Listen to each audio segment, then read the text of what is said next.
Hi, this is Chatterboxing. I'm Sean. I want to talk in this video about Gary Russell. Gary Russell, Devin Haney, a few other bits and pieces. I saw an interview yesterday with Gary Russell. Good interview. He was talking about everyone was ducking him and this, that, and the other. At one point, he got on the phone. Bill Haney got on the phone, and they had a bit of a back and forth, which was interesting and quite insightful as well. So I want to talk about that. But yeah, basically the main gist of well, actually, before I start, let me say I actually like Gary Russell. I like him as a fighter. I think he's very good. He's entertaining, talented. I like him as a person as well. I think he's interesting. I like listening to him speak. I think he's a good trash talker. He's just quite a good entertainer, and I do like him. I like his style. Unfortunately, he just doesn't really do enough to get to the level that he seems to feel that he's entitled to be at, which is the gist of what I want to talk about here. The first thing that springs to mind with Gary Russell is the inactivity. Now, he fights like once a year, if you're lucky. Hardly ever fights. So if you're doing that, you can't really expect the boxing world, or especially not the casual boxing world, to be that interested in what you're doing.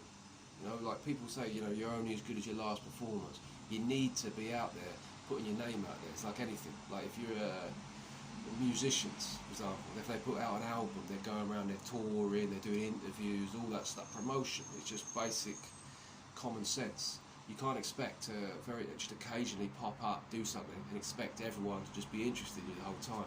He seems to have the attitude that because he's a champion, that in itself is enough, that everybody has to just, be looking out for what he's going to do next and all eyes on him. It doesn't work like that. There's loads of people in boxing. There's loads of money to be made. Ultimately, people are going for the fights which are making the most money. So you need to get your name out there as much as possible. But to do that, you need to be regularly in people's regularly like in people's vision, if you like. But look at this, for example, YouTube. Me, I come on here occasionally and make the odd video here and there when I feel like it. So I don't expect to have a big audience waiting I might occasionally come out with a video and everyone's that's not how it works. Like the people who have a lot of people watching their YouTube, people who are regularly making them. And that's the same in anything. So for Gary Russell to just expect to come out every once in a blue moon and think everyone should be, interested, it's a bit deluded, in my opinion. We look at Golovkin, for example. When Golovkin was really making his name, he was the opposite of it. He was fighting regularly, travelling all around America, like New York, Los Angeles, like big cities with a lot of buzz around them, like making a name for himself. Now, a lot of people were criticising some of his opponents, and they weren't always the best. But the point is, he had people interested because he was travelling around, promoting himself, knocking people out regularly in big areas where people are talking about it. That's what you got to do. So Gary Russell doesn't seem to understand that, or he doesn't agree with it, or whatever. But that's a problem for him. He also said that he thought someone asked a question like, why don't you fight more often? If you can't get these fights that you claim no one wants to make with you, why can't you fight more often against lower level opponents? And his answer to that was, no, because I can't really get up for it. For me to train and do all this, I need to be motivated for every opponent. I can't really motivate. Well, that's your fucking fault, mate. If you can't get yourself up to fight, then that's not good enough. Ultimately, it's up to you. You can choose who you fight against, but don't expect any sympathy from me if you can't be bothered to get yourself up for not the ideal opponent every time. Because these opponents, as I've said before, get your name out there, get people familiar with you, and keep your name in the public, in the spotlight. So if you can't be asked to do that, whose fault is that? I don't understand that attitude at all, personally. I understand that you might think, oh yeah, well in an ideal world I'd fight this bloke, and that bloke. But it doesn't work like that. There's availability, there's different network, people are doing different things at different times, the timelines don't add up. You've got to just sort of take what you can, take the best you can, and keep going. Well, you don't have to, but if you're going to sit here complaining about stuff like that, then it doesn't make much sense to me. Imagine if you're like a footballer playing for, you play for Liverpool, for example, and then you're like, oh, I can't really ask to train hard this week. We're only playing Arsenal next weekend. I just can't really bother. I'm not that up for it. Do you know what I mean? It'd be ridiculous. You've got to get yourself up for every game.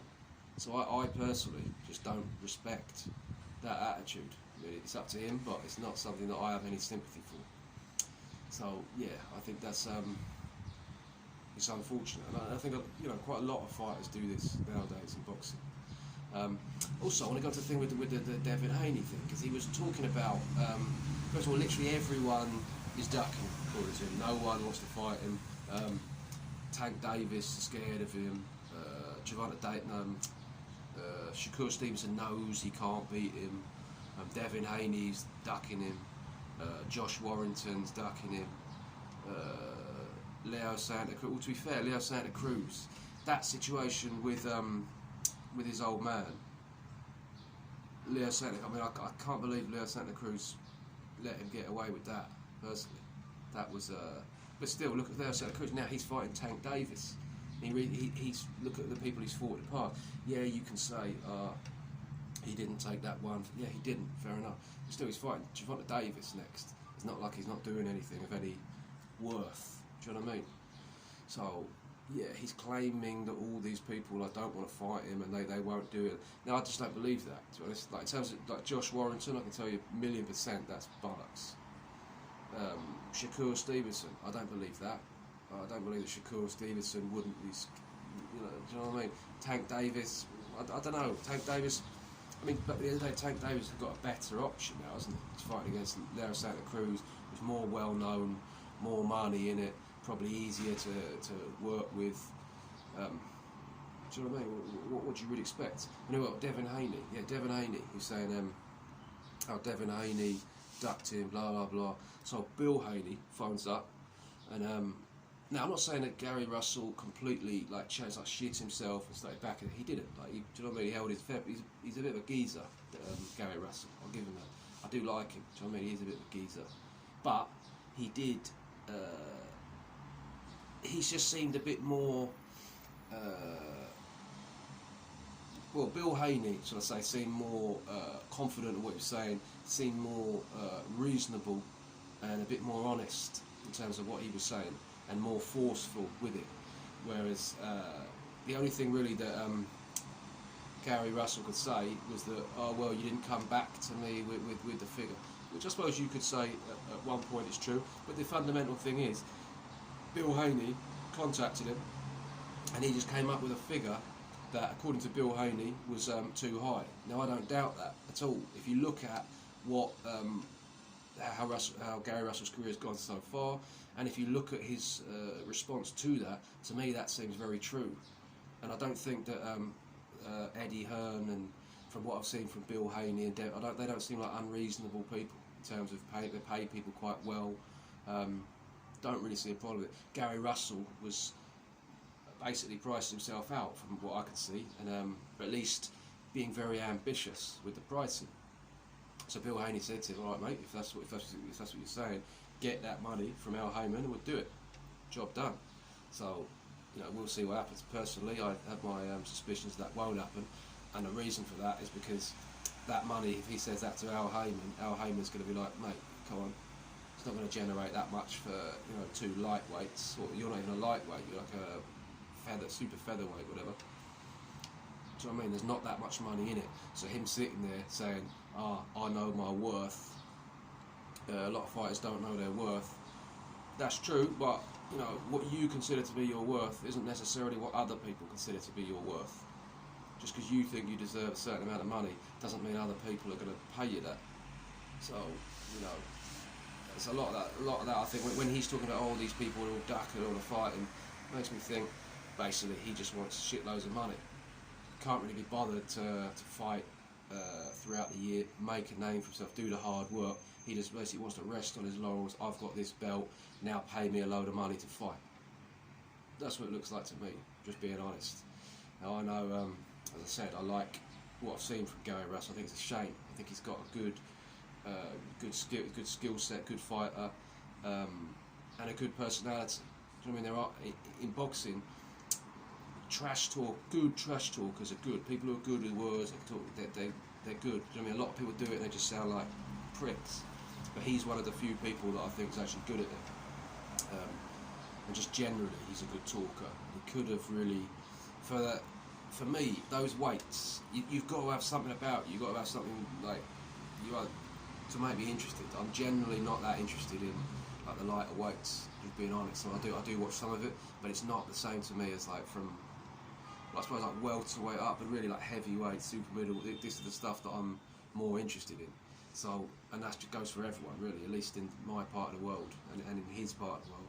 So, you know, you've got to have something about you extra to really make a name for yourself at that weight. I think he's had the potential.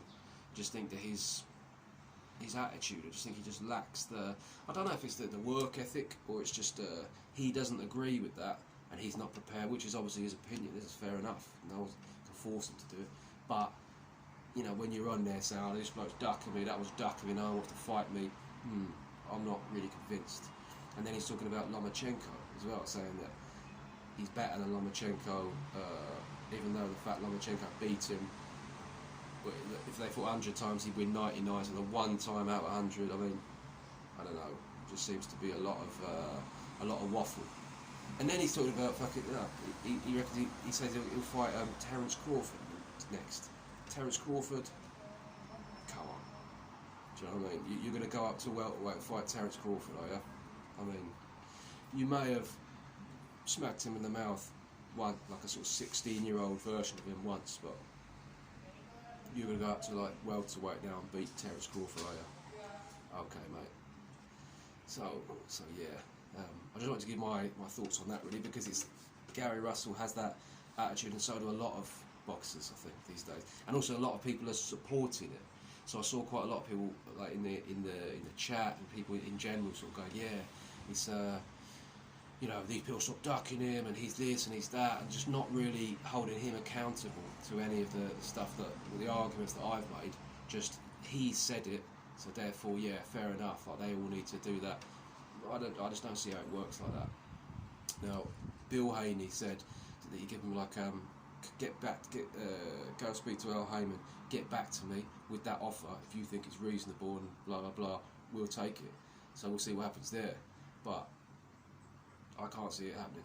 And there's no way. I definitely don't think Devin Haney and Bill Haney are like ducking anyone. That I'm certainly not getting that impression from them at the moment. So yeah. I'd like to see the fight though. I'd like that if Gary Russell fights Devin Haney. I'd prefer to see that, to be honest, than Gamboa. Even though Gamboa is a lightweight, he was good in his day, very good in his day, but he's well past it.